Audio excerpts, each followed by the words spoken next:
হয় পৰ্যটনৰ পূৰ্ণ সম্ভাৱনা থকা চেৰেং চাপৰি। এই মুহূৰ্তত আমি সেই চেৰেং চাপৰিত আছোঁ। মঙলৰ পৰা মাত্ৰ কিছু কিলোমিটাৰ নিলগত থকা এইখন চেৰেং চাপৰি। চেৰেং চাপৰিত ইয়াত বিভিন্ন সময়ত বহু লোক ইয়াত আহি বনভোজ খায়। বিভিন্ন ধৰণৰ পৰিভ্ৰমী চৰাই ইয়াত আহে। সেই চৰাই উপভোগ কৰিবলৈ, চৰাইৰ কলৰৱ উপভোগ কৰিবলৈ ইয়াত লোকসকল আহে। কিন্তু এই চেৰেং চাপৰিৰ যিসকল লোক, সেই লোকসকল কিন্তু ইয়াত সুখত থাকিব পৰা নাই। আমি দেখুৱাইছোঁ ইয়াৰ যিসমূহ তেওঁলোকৰ যি কষ্টত আছে, সেই কষ্টসমূহ আমি দেখুৱাবলৈ বিচাৰিম। যিহেতু ইয়াত এখন দলং আছে, কাঠৰ দলং। সেই কাঠৰ দলংখন মোৰ সহযোগীয়ে দেখুৱাব। কাঠৰ দলংখনৰ দুয়োটা ছাইডত যি মাটি আছিল, মাটি খহি যোৱাৰ ফলত ইয়াত অহা যোৱাৰ ক্ষেত্ৰত যথেষ্ট দুৰ্ভোগ ভুগিবলগীয়া হৈছে। আৰু এই কষ্টৰে এতিয়া এনেদৰে বাইকসমূহ পাৰ কৰিবলগীয়া হৈছে। আচলতে মৰণক শৰণ দি তেওঁলোকে এই পথেৰে যাতায়াত কৰিছে। মোৰ সহযোগী যদি সম্ভৱ হয় এটা পথ দেখুৱাব। এই পথটো ইতিমধ্যে সম্পূৰ্ণভাৱে জহি খহি গৈছে।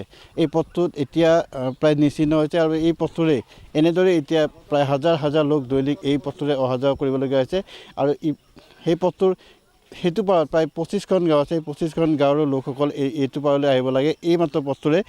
যিহেতু বিভাগ আছে, বিভাগ বাৰম্বাৰ অনুৰোধ কৰিছিলে। অনুৰোধ কৰাৰ পিছতো এই পথটো মেৰামতিৰ কাৰণে আজিলৈকে কোনো ব্যৱস্থা গ্ৰহণ কৰা নাই। আমাৰ সৈতে এই অঞ্চলৰ লোক আছে, আমি লোকসকলৰ সৈতে কথা পাতিম।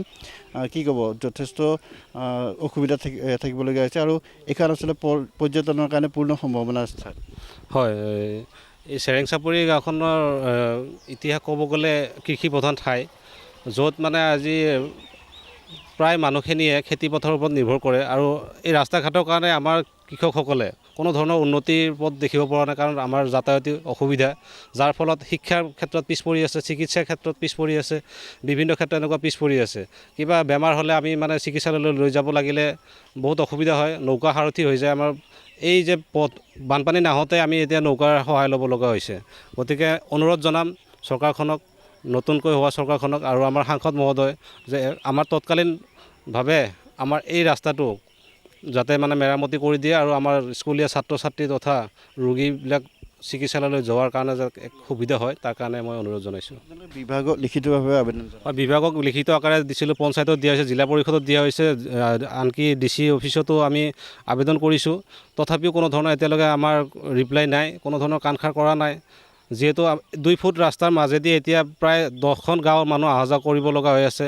ইয়াৰ পৰা বদলগুৰি, চিপাঝাৰ ইত্যাদি মানুহ তাৰ পৰা আহে। আমাৰ চৰ চাপৰি বিভিন্ন খেতি বাতি হয়, কিন্তু খেতি বাতি যিমান ফচল ঘৰতে থ'ব লগা হৈ গৈছে, কাৰণ বানপানী আহিলে সেই সময়ত আমি নৌকাইদি ভুটভুটি দি মানে লৈ যায় আমি বজাৰত বিক্ৰী কৰিব লাগে। অন্যথা আমাৰ ৰাস্তা ঘাট গাড়ী অহাৰ সুবিধা নাই। গতিকে বিভিন্ন প্ৰান্তৰ পৰা লোকসকলে আহে বনভোজ খাবলৈ। কিন্তু চৰকাৰে যদি ইয়াত পৰ্যটনৰ কাৰণে ব্যৱস্থা কৰিলে হয় বা এইখিনি সুবিধা কৰিলে হয়, তেতিয়াহ'লে আৰু বনভোজ খাবলৈ বা বিভিন্ন সময়ত ইয়াত লোকসকল আহি হয়, বনভোজস্থলীৰ ক্ষেত্ৰত এই আমাৰ পিছপৰা অঞ্চলটো কিন্তু অতি মানে সৌন্দৰ্যময় ঠাই। যদিও মানে ইয়াতে পিকনিক খাবৰ কাৰণে যদি হেৰি স্পট বনাইছে, আমি নথৈ আনন্দিত হ'ম, কাৰণ ৰাস্তা ঘাটো অলপ সুচল হ'ব আৰু আমাৰ এই ঠাইখিনি অলপ বাহিৰা দেশৰ মানুহখিনিও যাতে মানে দৃষ্টিগোচৰ হয়, ভাল লাগিব আমাৰ। তাৰ কাৰণে আমি অনুৰোধ জনাম, আনকি বনভোজস্থলীয়ে হওক, যিকোনো প্ৰকাৰে আমাৰ ৰাস্তা ঘাটো উন্নয়ন হ'ব লাগে। আচলতে অতি দুখৰ বিষয় যে এই যিহেতু পৰ্যটনৰ কাৰণে পূৰ্ণ সম্ভাৱনা আছিলে, কিন্তু ইয়াত যাতায়াতৰ অসুবিধাৰ কাৰণে লোকসকল নাহে। আৰু ইয়াতে যিসকল লোক আছে, আপোনালোকে খেতি কৰি জীৱন নিৰ্বাহ কৰে, আপোনালোকে খেতি কৰা বস্তুসমূহ বিক্ৰী কৰিবলৈ অসুবিধা হয়। খেতিৰ বস্তু বিক্ৰী কৰাৰ অসুবিধা মানে মূৰত কৰি ল'ব লাগে। আমাৰ ধৰ এতিয়া মই ক্ষীণ মানুহ, মোৰ বল নাই, মই 1 মোন কেনেকৈ জগাই লৈ যাম এনেকুৱা দূৰ অৱস্থাত।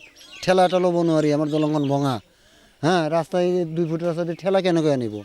আমাৰ ঘৰ হ'লে যে সিফালে 1 কিলোমিটাৰ দূৰত, আমি কেনেকৈ আহিম? 2 জেগা ভাঙা, আগতে বাৰু অলপ ভাঙা আছে, এনেকৈ আমি আহিব নোৱাৰোঁ, বুজিছে?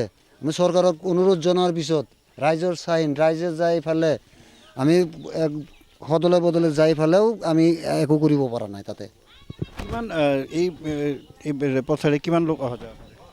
এইটো পথেৰে আপোনাৰ দিনটোত মিনিমাম 1,500 পৰা 2,000 লোক অহা যোৱা কৰে। আপোনাৰ বৰদলগুৰি, ডুমনিচুকীৰ পৰাও মানুহ আহে, ইফালে হাজৰিকাপাৰা, আৰু মানে আউলা চৌকা, পুনিয়া, এই হেৰি কৰি আদিগুৰি যিখিনি আছে, কটগুৰি চটগুৰি মানুহবিলাক এইটো ৰাস্তাতে অহা যোৱা কৰে। চৰ চাপৰিত তেওঁলোকৰ খেতি বাতি আছে।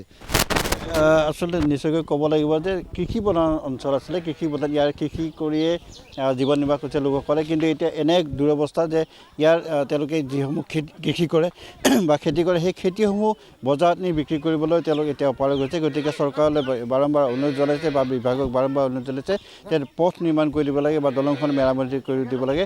গতিকে আশা কৰিছোঁ এইসকল দুৰ্ভগীয়া লোকৰ মনৰ কষ্ট চৰকাৰে বুজিবলৈ সক্ষম হ'ব।